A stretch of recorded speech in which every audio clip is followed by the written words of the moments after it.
congratulations. You have successfully navigated the first stage of your new journey into this space. Well done. Glad to have you over here. And welcome to those of you who are joining us online. Glad for folks to be joining the community in lots and lots of ways. Really, really thrilled to have Dr. Emily Holmes with us today.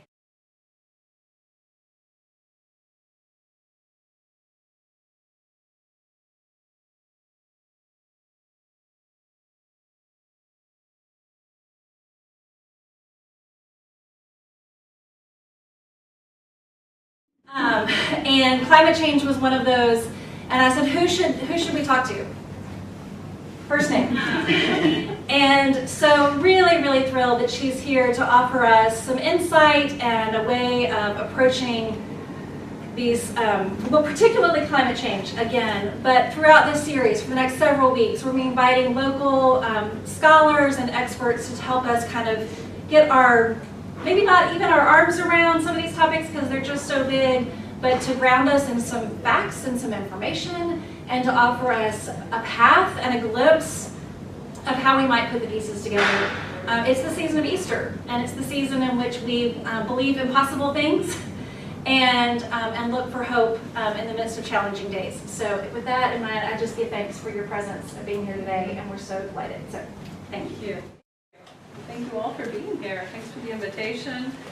It's always a pleasure to be here at Calvary. I was last here during Lent. Am I loud enough? To hear Padre Gautama, which was amazing, and of course enjoyed the waffles as well. So I'll just start with a quick story.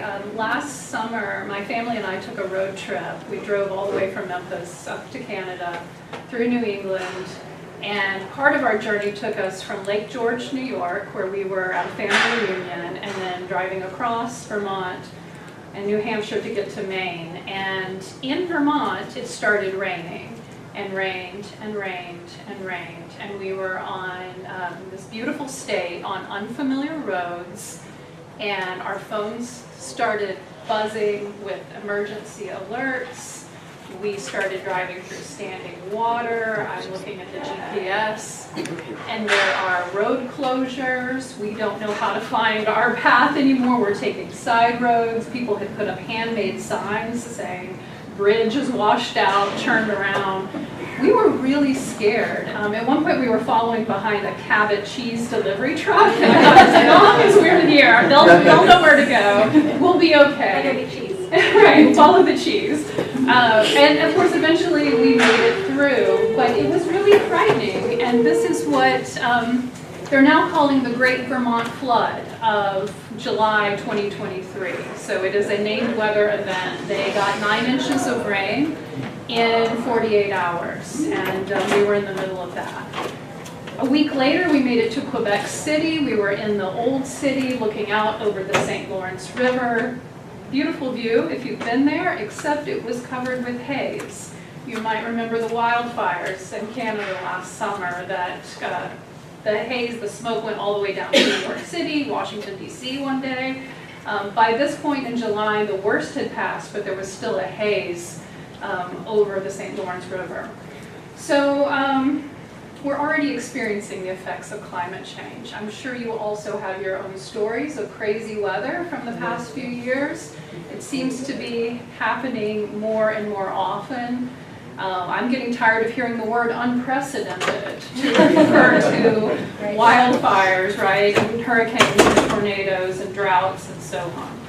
So we're seeing the effects. It's not possible to attribute any one weather event to climate change, but scientists tell us that global warming makes these extreme weather events more likely.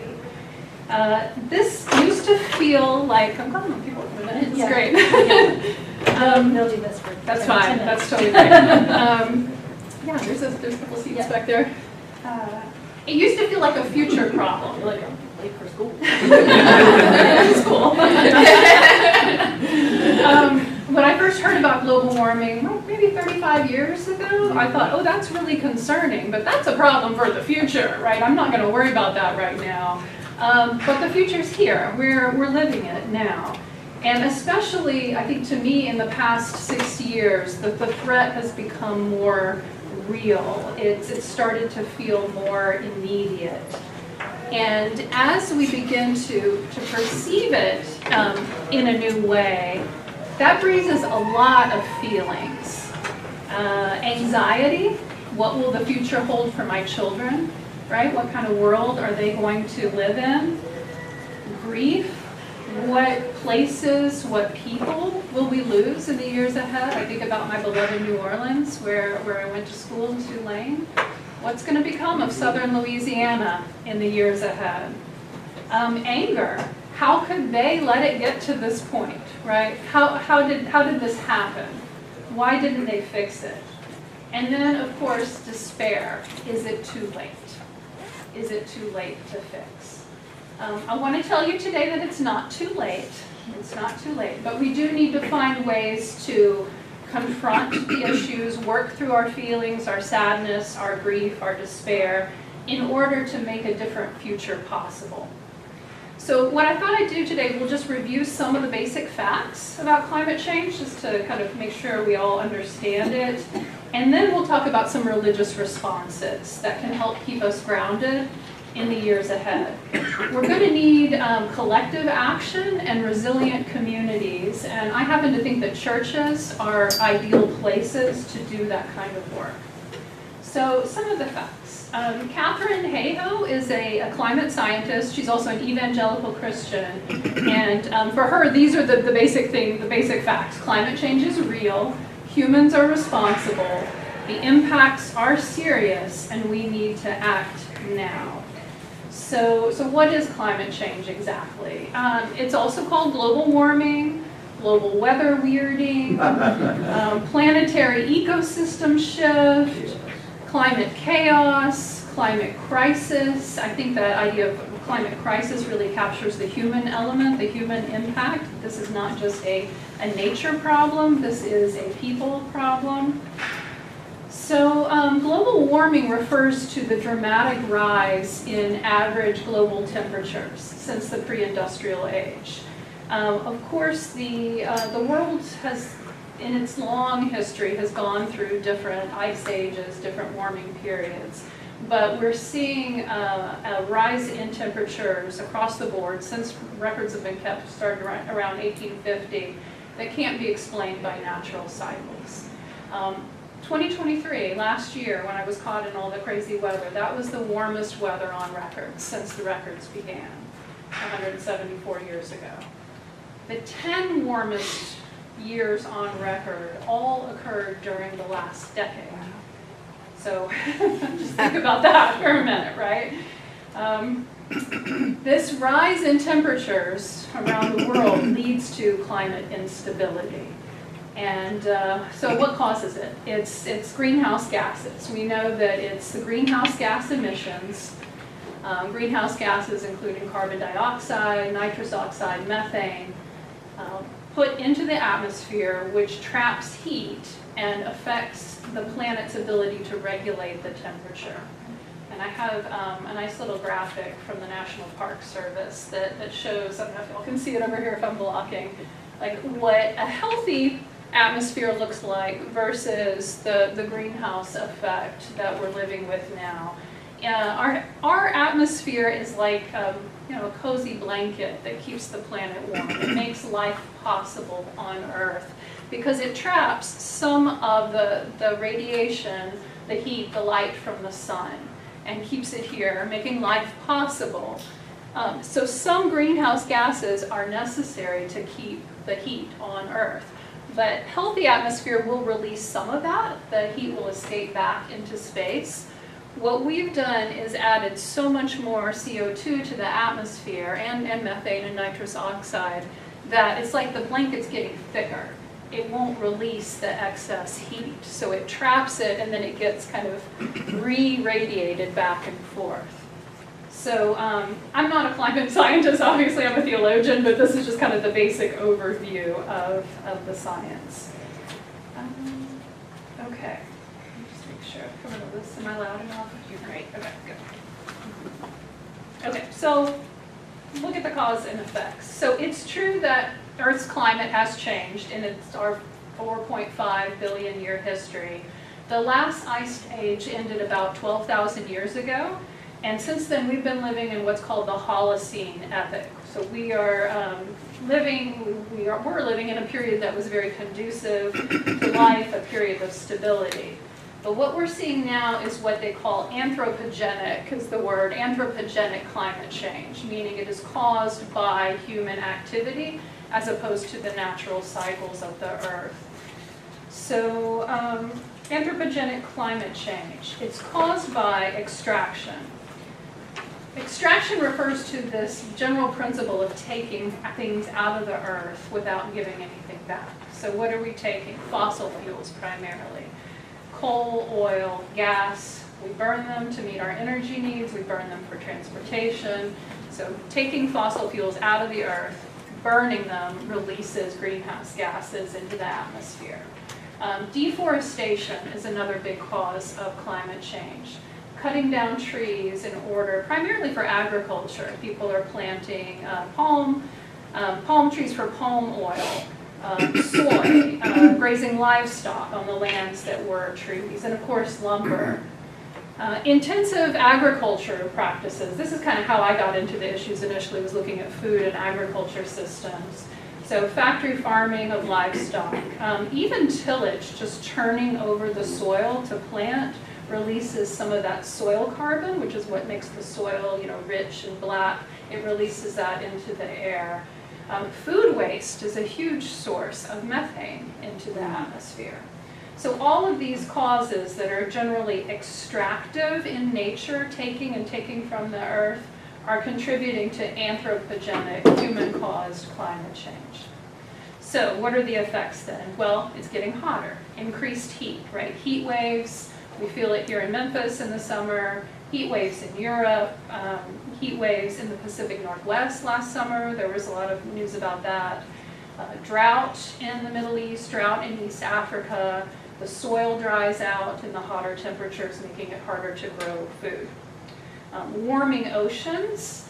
Think about how much of our planet is water. The entire ocean has gotten warmer. It's also become more acidic, acidification of the ocean, because the ocean absorbs CO2.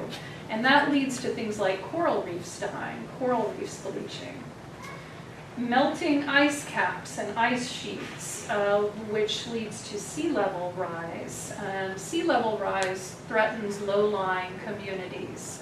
Pacific Islands, like the Marshall Islands, Tuvalu, southern Louisiana. There are already people who have had to move away from their communities in southern Louisiana because of sea level rise.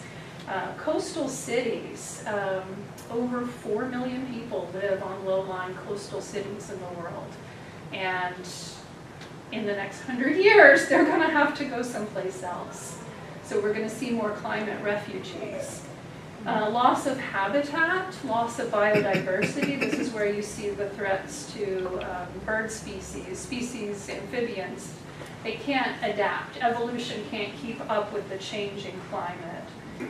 More intense storms, of course.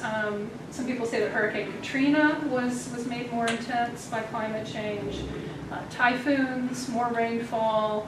The warmer atmosphere holds more water vapor in it, so when it does rain, it rains a lot more. I know even just compared to like my childhood, it seems like when it rains, it really pours. Like we don't have those kinds of steady rains that I remember as a kid.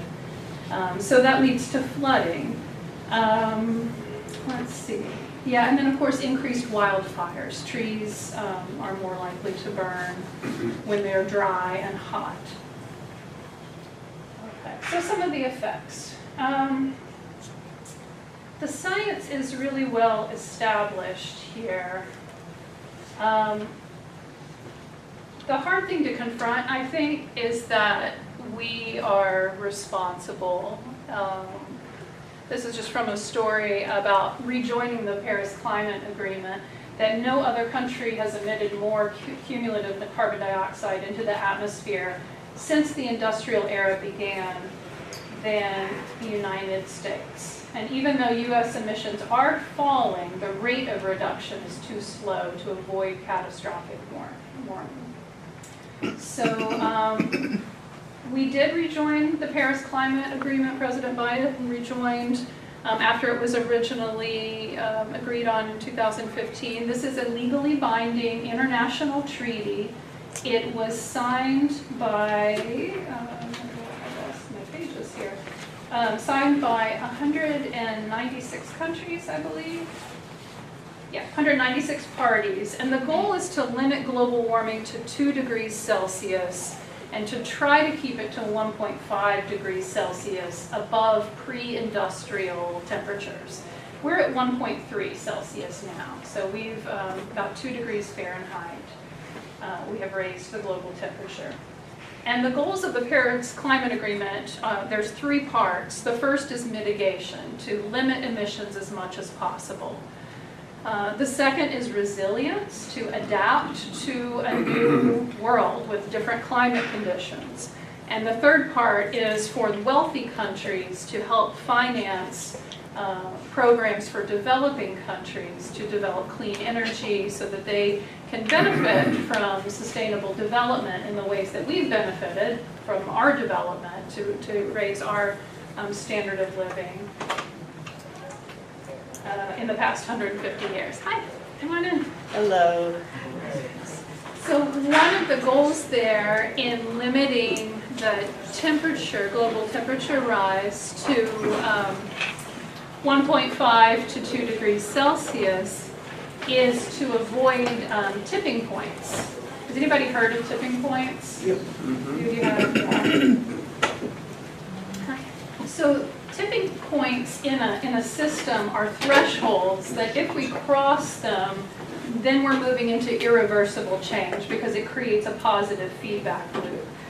For example, the melting ice sheets in Greenland and on the polar ice caps cause sea level rise, but if we lose them, we also lose the reflection that the ice provides to reflect solar heat back into the atmosphere.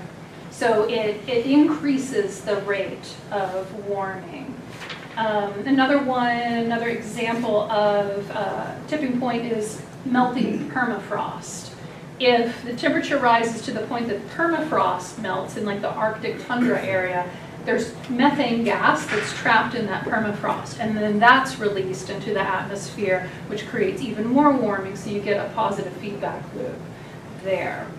Dieback of the Amazon rainforest is another tipping point. So if the forest starts to die because of the heat, we lose it as a carbon sink, because right now trees are really the best way to take carbon out of the atmosphere and put it back in the ground. So we want to avoid those tipping points. We can probably adapt to a 1.5 degree warmer world. We don't want to go beyond 2 degrees. It would get really bad. So, okay, so the science is well established. So why then are some people reluctant to take the problem seriously? It's because facts don't matter. You may have noticed that in recent years. People's beliefs, their values, their ideas, they have more influence on their behavior than facts do. You can't really persuade people with facts unless they're already open to it. So part of this is because climate change is an abstract threat. You know, when I first heard of it again 35 years ago, it didn't feel immediate to me. So it doesn't trigger our fight or flight response, which evolution has gifted us with this response to respond to an immediate threat. If there were a fire in this building, we would all get up and move, right? We would respond to that threat. But if there's a fire in California or Australia, we don't feel threatened by that, so we don't feel any urgency to act, to do anything about it. So that's one reason why people have not acted. Many people are worried about the economic impact, of course. This is a big concern, that moving away from fossil fuels, decarbonization, will cause people to lose jobs, will decrease our standard of living. I think there are definitely ways around that, but that is a concern that some people have. Political polarization. Because climate denial becomes a kind of identity marker of a political attitude that makes it harder to solve the problem. And many people say we have other important issues we have to deal with, right? Racism, poverty, hunger, these are also war. These are pressing issues that deserve attention as well. And then on the religious side, sometimes you will see people say, well, God has a plan, or God is in charge, God wouldn't let this happen to our planet. The most extreme version of that is that this is God's plan to bring an end to the world. That's only held by I think, a few extreme folks. So what then are the religious responses that would help? Well, first we need to recognize that how we frame the issue matters for how people respond. For example, it's not a debate. We can stop talking about a climate debate. That's not a helpful way of framing it. The scientific evidence is very well established, so this is not a debate among scientists. What does help is to frame it as an issue of morality and justice that emphasizes our values in Christian communities. And you may have heard that Pope Francis has been particularly outspoken on climate change, and in his encyclical Laudato Si, he brings these issues together of justice for the poor, a moral approach with an ecological approach. And says we have to realize that a true ecological approach always becomes a social approach. It must integrate the questions of justice in debates on the environment, so as to hear both the cry of the earth and the cry of the poor. So poverty is not an issue that competes with climate change. These are really the same issue when we're thinking about ecological devastation and poverty. There's been research on other frames that can motivate people to act across major religions. And the first is that Earth is a gift. Right? We have been given this beautiful world to live on as a gift, and we have responsibility to take care of it. I'll come back to that in a minute. In some religions, ideas of order and balance and harmony can promote the idea that nature should not be disrupted and should be cared for. Many Eastern religions, those frames are very helpful. In many indigenous religions, the idea of the immanent sacred, God in nature, has this idea that we need to protect nature because that's where we meet the divine. That's where we meet the sacred spirit in and through the natural world. And so therefore we should protect it. Care for others. Just focusing on people can go a long way to motivate people to take the issue seriously. We have a responsibility to care for the poor, for our neighbors, for all creatures, and that should be enough, whether or not we understand, the climate science, to motivate us to care for people who are losing their whole countries to sea level rise. Focusing on sin or karma, I mentioned confession earlier, and I think we have to acknowledge that harm to the environment is a form of sin, right? This is structural sin. We didn't mean to do it, but we did, right? We are responsible. So, and then in other religions, the idea of karma can be a helpful motivator. And then lastly, using frames of lament or hope. And again, this is where I think the church can come in, to give us language and rituals to express grief over the harm that's been caused and to find resources for hope. This is a helpful frame. So to ground us in our own tradition, just want to briefly remind us of our creation stories. And have y'all seen the Webb telescope pictures? They're so amazing. This is the one they call the Pillars of Creation.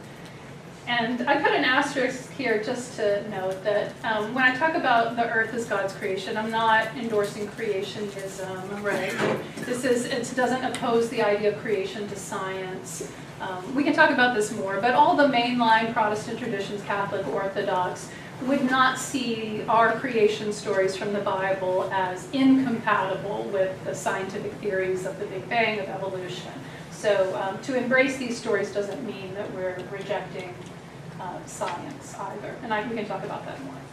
So I know that's really small, but I'll read it out. You know these stories. So from Genesis 1, then God said, "Let us make humans in our image, according to our likeness, and let them have dominion over the fish of the sea, and over the birds of the air, and over the cattle, and over all the wild animals of the earth, and over every creeping thing that creeps upon the earth."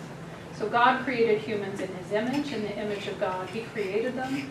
Male and female, he created them. God blessed them, and God said to them, "Be fruitful and multiply, and fill the earth and subdue it, and have dominion over the fish of the sea, and over the birds of the air, and over every living thing that moves upon the earth."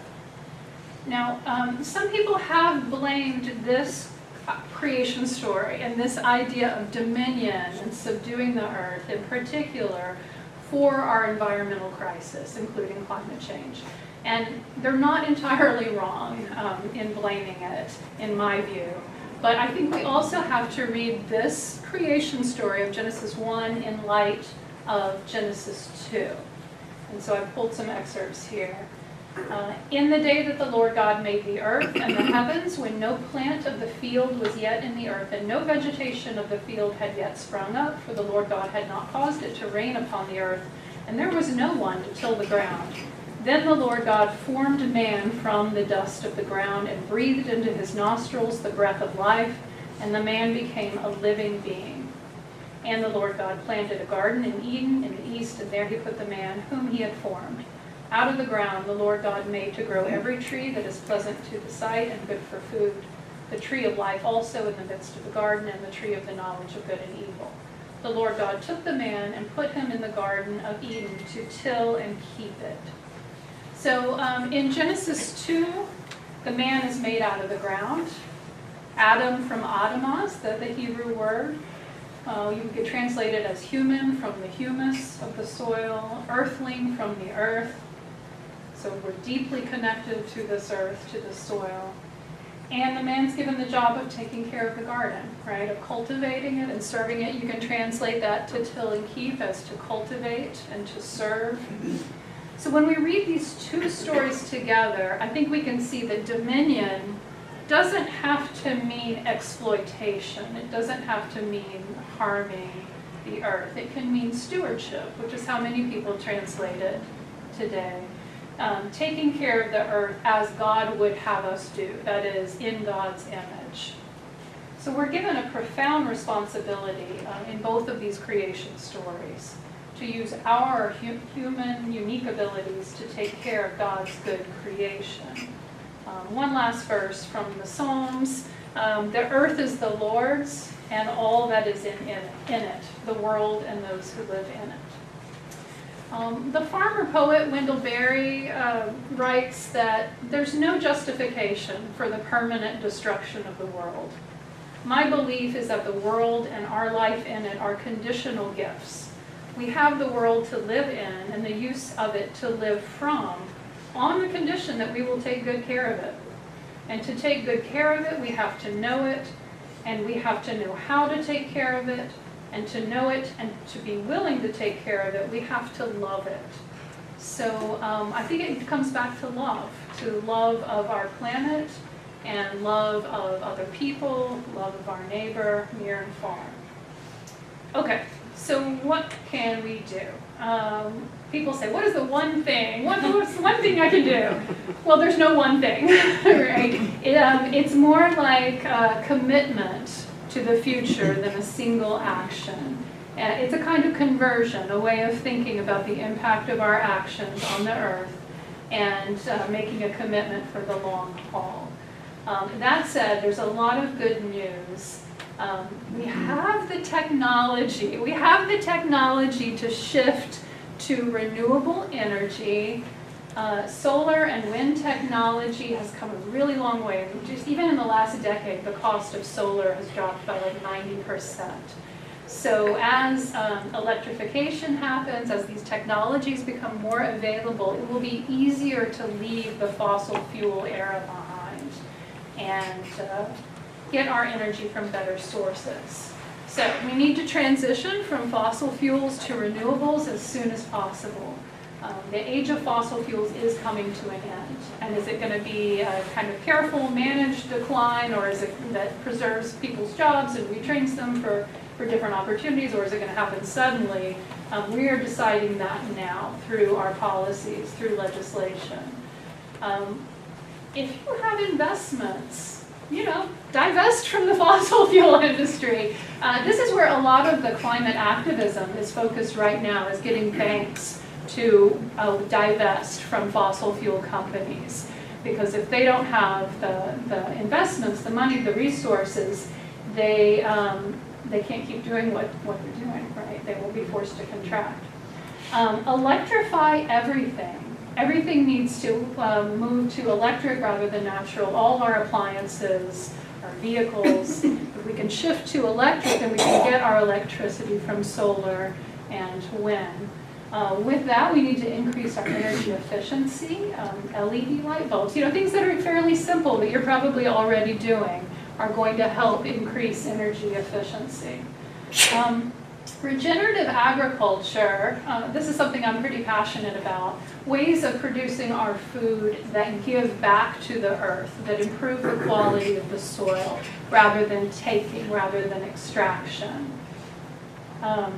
Even in your yard, you can plant trees, you can plant native plants to support pollinator population, insects, birds, support the wildlife, give them a habitat that'll help them as the temperatures get warmer. And trees, of course, are carbon sinks. They will put carbon back into the ground. One of the easiest things to do, I think, is to stop wasting food. Eat all the food you buy. Don't throw away food. Because when food goes to the landfill, it rots, it produces methane. So if you do have food waste, make a little compost in your backyard and just let it degrade there rather than going into the landfill. And then eating less meat. I know this one is hard for a lot of people, but it's a place where you can actually make a big impact because livestock is, cows in particular, are not great for the atmosphere because of the methane they produce through their burps and so on. Try to be delicate there.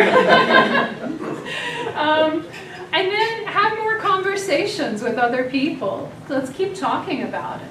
This is a really important conversation to have. Why does it matter? Why should we care? Why do our values, how do our values help us know what we can do? Let's see, how am I doing on time? We're okay? So beyond that, what else can we do? Well, we can join others. Bill McKibben, who's a very prominent climate activist, he says the most important thing you can do is stop being an individual. Stop thinking that it's all about you by yourself. Join others. Amplify your power. You don't have to do this alone. Other people feel what you feel, and other people care, and it's important to be reminded of that we're not alone. The Pacific Climate Warriors, this is a group of the low-lying Pacific Islands who successfully lobbied in the Paris Climate Agreement for that 1.5 goal as opposed to 2.2 degrees Celsius. Their whole approach is about being a collective and a community and emphasizing the community bonds. And that's what I think the future is going to look like. The other people would say, bring your own gifts. Everybody's got something they're good at. And do what you're good at and do your best. Reconnect.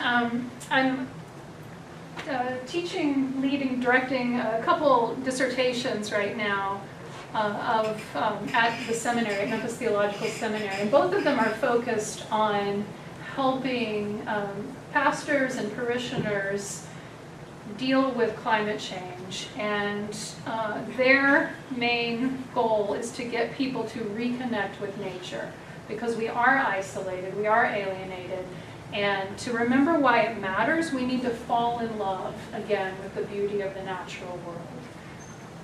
Watch the birds, right? Just like notice the hummingbees. Plant a garden, teach children to love the earth. Find the joy and the beauty and connection all around us. I think that's really important to counterbalance the sadness and the grief. And then when those hard feelings come up, I think the best approach is to accept them rather than to repress them and turn away and distract ourselves. The writer Joanna Macy, environmentalist, she says that when we feel that grief, that sorrow, that is, of course we feel it, she says, because that's the expression of our connection with the earth. We are of this planet. So when the planet is wounded, of course we're going to feel sad and sorrowful and despair. That is the expression of your connection with the earth. So you can accept those feelings and have it remind you of that connection. The Buddhist writer, Roshi Joan Halifax, says that fear and grief, the sadness, these are windows. They show you what you love, right? As with all forms of grief, it's love. It's love that doesn't have any place to go. It's love that's expressing itself after loss. And so those feelings, they're windows into the things we love. This is where joining with other people, I think, is also really helpful. Find a way to grieve with others. So I'll leave you with this so we have some time for discussion. Our actions shape the future, and I've been just finished reading a book. I brought it with me if anybody wants to look at it. It's called Not Too Late, and it's stories of success and hope for the fight against climate change. And I pulled some quotes from it. I know these are too small. You can see that. The first is from Rebecca Solnit, who writes that hope is not optimism. Hope, like love, means taking risks and being vulnerable to the effects of loss. It means recognizing the uncertainty of the future and making a commitment to try to participate in shaping it. It means facing difficulties and accepting uncertainty. To hope is to recognize that you can protect some of what you love, even while grieving what you cannot. And to know that we must act without knowing the outcome of those actions. She put this book together in part because there was, and you may have seen it a few years ago, a lot of doomism in the climate discussion, that it's already too late, that the damage is done, there's nothing we can do. And so she wanted to remind people that it's actually our decisions, our actions right now that are going to determine the outcome. We don't know yet what's going to happen. Also from the book, we need to center the values of community, care, and collaboration. It's audacious and it requires tenacity to have a vision for a world we cannot materially see. It takes courage to challenge old ways and build a better future. And it requires love, the source of transformational power. Love for ourselves, our people, and the places we call home. That's by Gloria Walton. And then one last one from Yoda Moran, who writes that despair is a self-fulfilling prophecy. It blocks us from taking agency, which makes it all the more likely that our worst fears will come to pass. Rather than pretend we know how it all ends, we should do the things we know have worked before. Nurture and join powerful social movements, and build institutions that provide masses of people with a vehicle for belonging, meaning, and long-term struggle. And to me, institutions that provide masses of people with a vehicle for belonging, meaning, and long-term struggle, that's church, right? That's what these institutions are for, is to provide meaning and value and rituals and community to help bring us together, to work together, to give us a sense of purpose, to remind us of our stories of creation, to give us hope, to help us grieve, and help us remember that we're all connected and we're all in this together. So I'll stop there. I just have some additional resources. If you're interested in the science, there's lots of good resources. The IPCC Intergovernmental Panel on Climate Change is the United Nations agency that reviews all the science and issues regular reports. Project Drawdown, and there's a book called Drawdown, is about communal and individual efforts to decarbonize. And then this book I referred to, Not Too Late, Changing the Climate Story from Despair to Possibility, is what inspired a lot of this talk. So, yeah, what questions do you have? Let's talk. So this was the area of my master's thesis. I find it really interesting, Great. but I have to admit that I'm one of those people that tends toward doomism when I look at the numbers. Yeah. But I'm also getting married next year, and I really want to have kids. And I struggled so hard with this. And a lot of my friends my age have as well. We're not sure how to move forward with wanting to start families, but also feeling like there's guilt associated with that. Like we're bringing children into an unprecedented, unfortunately uncertain world, and that ethically, are we being complicit in something that we don't want to be complicit in by doing that? Is it selfish to have kids right now? What would you say to that? Well, I included this picture of my youngest son on his bike, Shelby Forrest, because I have 2 kids, and I hear that dilemma. It is so painful, and I teach undergraduates, and we just read this book in a senior capstone class, and they're in the same boat. They're like, why should I have children, bring children into this world? I think it can be a sign of hope to choose to have a child. And I think you'd be interested in the Not Too Late book because one of the co-editors writes about her experience of being pregnant while editing this book and reviewing all of the gloom, the facts, and then why she nevertheless decided to have a child. And I think there's something really beautiful about that, right? It's I mean, everybody has a stake in the future, but I think parents were especially committed to creating a better world for our children.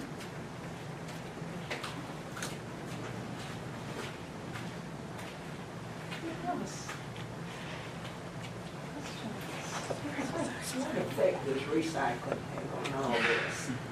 Oh, Is it worth our time? I personally think it is because it creates a habit of attentiveness to the waste that you're producing. You're thinking about, can I reuse this? What can I reduce the amount of packaging I have? It keeps you attentive. Now, what happens to it after it gets picked up by the sanitation trucks? I can't vouch for that, but I don't think, I mean, we don't have control over it. There are things we can control and things we can't control. And a lot of that has to do with market forces and so on that are really beyond the control of most of us. But I think just in terms of a habit of awareness, it is a useful practice. So this is related to both of those, I think. First, is it true? I've heard somewhere that the notion of a carbon footprint really behooves not those of us trying to reduce it, but the bigger systems that are keeping the status quo going. And it's as a Christian, I'm curious about the difference in talking about salvation as an individual. Like I want to be a good person in God's eyes, and so I can do that, and that's done some damage over the millennia. Are there some analogies in kind of the way in that way of talking about faith that you think are applicable?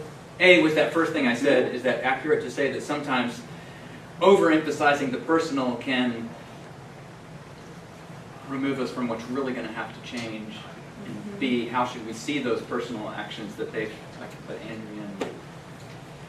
and Sue have talked about? Is that a question? Yeah, no, it's a great question. So we have to question who benefits from the narrative that it's up to us as individuals to solve the problem, because the fossil fuel companies have done a very intentional job of shifting the responsibility onto individual consumers when it is their extraction that has caused the problem. So I think we need to think more collectively and communally rather than individually. And our culture is not very good at that because we are kind of primed towards individualism already, and to think that either we can solve the problem or we're personally responsible and we're guilty for that. And this book, I keep referring to Not Too Late, really wants us to think about collective action and how that shifts the debate, because we need to hold the big carbon companies, the big fossil fuel companies accountable, and we can do that as a community, not so much as an individual. As an individual, we're very easily going to feel overwhelmed and powerless. The question of salvation, yeah, I really like more communal kind of visions of salvation rather than an individual approach. To go back to Dr. King, that injustice anywhere is a threat to justice everywhere, right? We're all tied together in that garment he talks about of mutuality. We are connected. So what happens in the Pacific Islands affects me indirectly, right, if not directly. So it's just that we need to have those conversations, come together. It just requires different habits. And again, I think church is really the place to, where we are a community. We remind ourselves of that regularly. Yeah. Well, that just kind of goes to what Scott, the question is what Scott's saying, right? Like, I'm a millennial, and so by that being in that generation, I'm already kind of a negative thinking, not optimistic person. And so, as I just had 2 children, and, I don't think as an individualistic when it comes to climate change, but I'm kind of like throwing up my hands because I'm like, oh, well, I don't work for the oil industry. I don't work for like mega farms. I don't work like with Apple in mind. I could say that I hate the environment because I have an iPhone, or I hate the environment because I drive an electric car who mines in Africa to get the things you need to make the battery.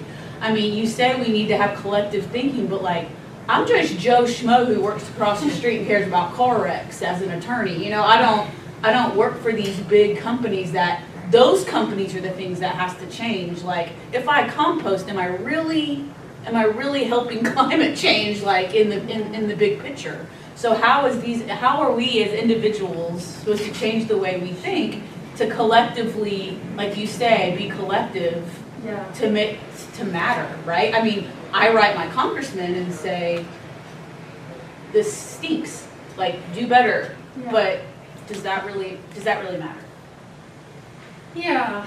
And you talk about hope, right? Yeah. And so I don't want you to go back to hope, because it's like, well, yes, I need to be hopeful. And I am hopeful because I have 2 children. I don't want them to grow up in a world that we're going to see mass amount of people die, especially in like third world countries because of global warming, like Africa, South America, coastal cities and stuff like that, or this mass migration of refugees, right? Which is then going to put more strain on resources, which then contributes to like worse positions for people. But I guess my issue is as an individual, how that doesn't work for an oil company.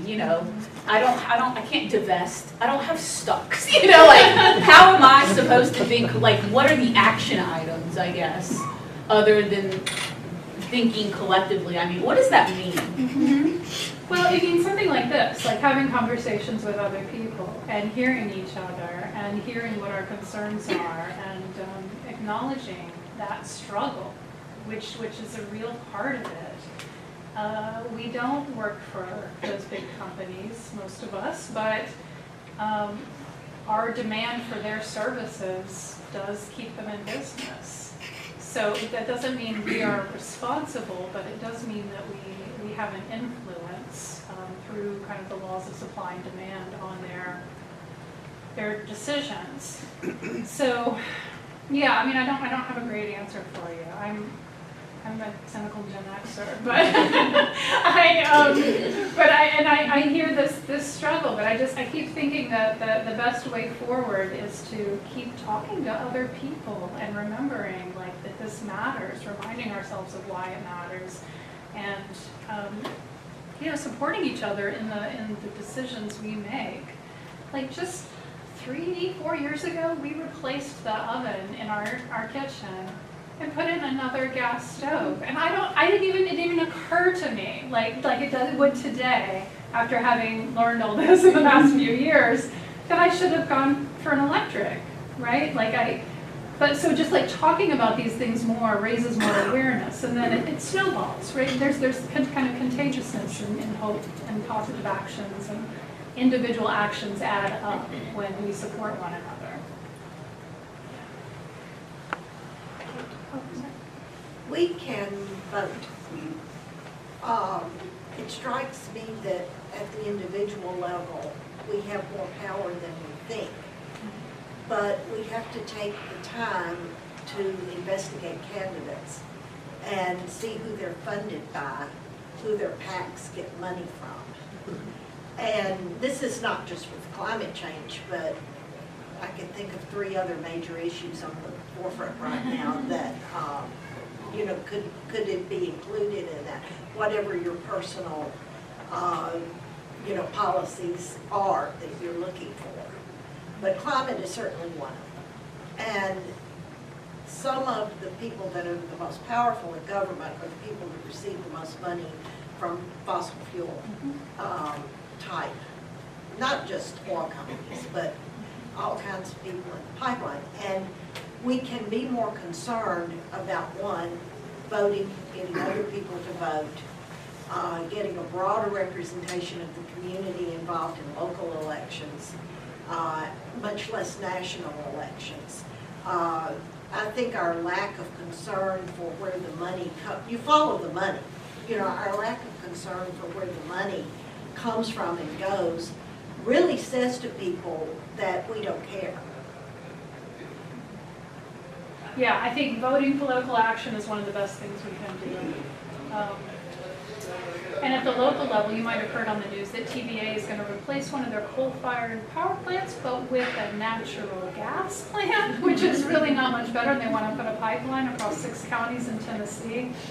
I would be really surprised if they're successful in that, because they're going to meet opposition, just like we stopped the pipeline here in southwest Memphis.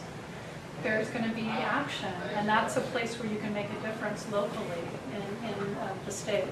Are we running out of time? We're about out of Sorry. time, Kate. I know you had. I don't want to put the onus on the church, but when I look at this body and I look at all of the churches that we have, everybody has individual ideas of how they can contribute. But it almost seems to me like if the church were to decide to work together to choose one topic and have everybody focus on that one topic, that might be helpful too.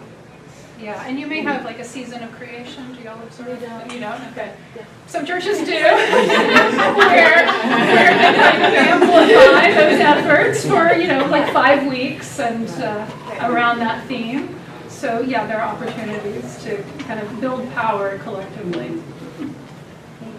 Thank you. We could clearly go on and on and on, and I'm so grateful for your wisdom and your insights, and you're holding the tension, right, of like, it is hard and it's big, and also despair is a self-fulfilling prophecy. So I really appreciate that, and I'm so grateful for y'all. Coming up, just a little tag to say next week, Kristen Fox Troutman, who's the new executive director of Samaritan Counseling, will be here to talk about mental health, and then looking forward, we're going to be talking about artificial intelligence, Christian nationalism, demography and migration. So we've got great folks coming in to talk about big things, and we are going to do it together. That's what we're going to do. Thanks, y'all. Thank you, Dr. Thomas. Thank you.